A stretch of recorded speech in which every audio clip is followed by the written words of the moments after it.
Hello, welcome to Toffee TV. It is the Everton News Daily. Sean Dyche has given his pre-match press conference ahead of Everton's FA Cup fourth round tie with Luton Town at Goodison Park, 3 o'clock on a Saturday, like football should be played.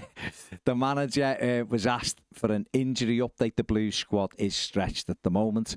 Sean Dyche was asked about the injuries. This is what he had to say.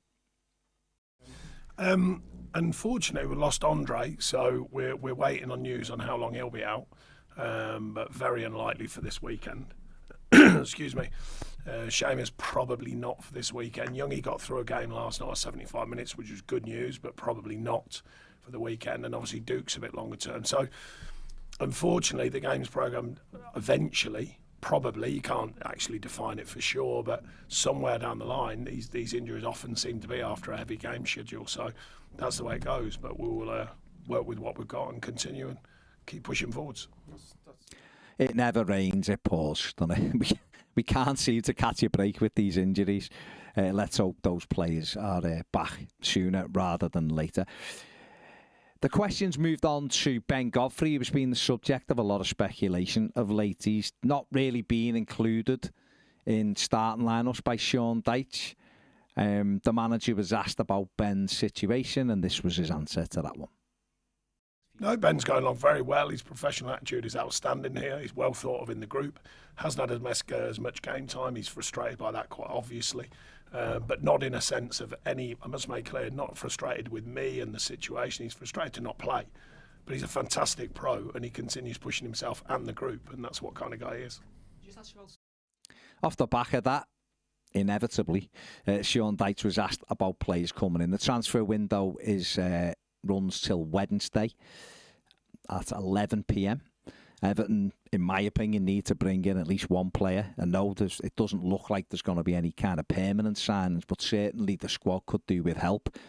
2 players would be excellent, but listen, you go with what you can go. But Sean Dyche was asked about whether there was any intention to bring players in, whether they were looking. He gave a guarded response. See what you think.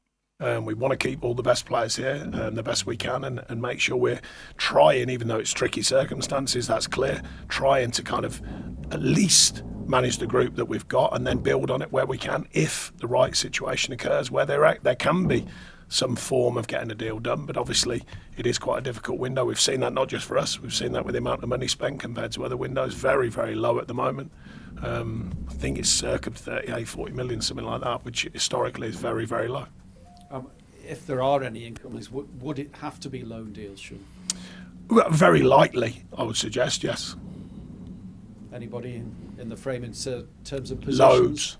Positions lots. That you want to strengthen? Loads and lots. All areas? Absolutely. So there you go. It's clear as mud.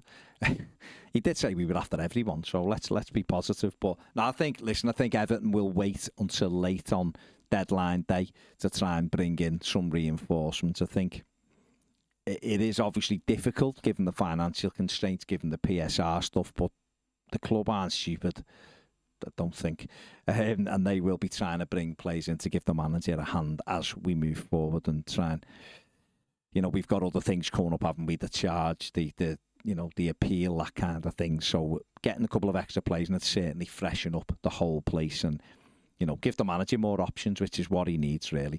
Just moving back into Ben Godfrey, there is more kind of stories today. And David Ornstein has reported that Leeds United are very interested in taking Godfrey, but they still have a way to go to convince Everton to part with the centre-back. We reported yesterday Genoa were after him. Milan have been very interested in him as well. Sheffield United. So it seems like there's quite a few suitors to Ben Godfrey, and it looks like a permanent deal is what Everton favour, but until there's money on the table, why should, Everton aren't going to, I don't think, entertain a loan. I don't think it really helps them. But Leeds do want the 26-year-old, obviously.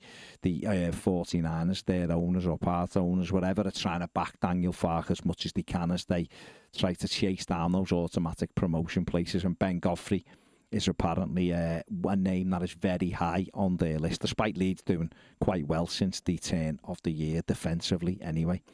In terms of an in, Everton are apparently interested in Ajax winger Carlos Borges, or Forbes, as he goes by the name of as well, after Ajax have agreed to let him leave on loan.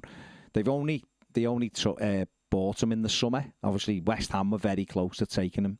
Ajax swooped in, and he seems to think his career would be better there. But after a few months, they are prepared to let him leave on loan. He's played 16 times, scored 1 goal, and got 3 assists so far for Ajax. Other clubs like Forest and Burnley very interested in the 19-year-old winger, and I wonder if Everton could get this one done, whether that would mean Arnaud Danjuma would be allowed out the door. We'll have to see. But Everton could do with definitely another wide man, and certainly another player who could play off the striker in sort of the Decore role now, or another midfielder, given the news today as well. Of course, Andre Gomez now injured as with Decore. That need has gone up even more, I would suggest. So that is maybe one to watch as we move towards the transfer deadline. And finally, Everton's under-21 side beat Benfica at Walton Hall Park last night by 2-1 in the Premier League International Cup. Paul Tate's side came from behind. Sean McAllister equalised, and the winning goal was scored by Yusuf Chimiti, Everton's young Portuguese striker. Good to see him on the score sheet last night. Ashley Young completed 75 minutes in that one, and hopefully that means he'll be available to boost Sean Dyche's squad. Will this Saturday come a little bit too soon for Young? We'll have to wait and see, but I'm sure the manager will be looking at Fulham away to have Young available, even if it's just on the bench. That is it for the Everton News Daily. Make sure you check out Ped's interview with Andy Burnham, talking about Everton's PSR charges. Check out the Conor Cody interview on More Than a Game. There's a lot of good stuff in that one. Make sure you like and subscribe, and also if you want to become a Toffee TV Premier member, the link is in the description. QR code's on the screen now. See you later.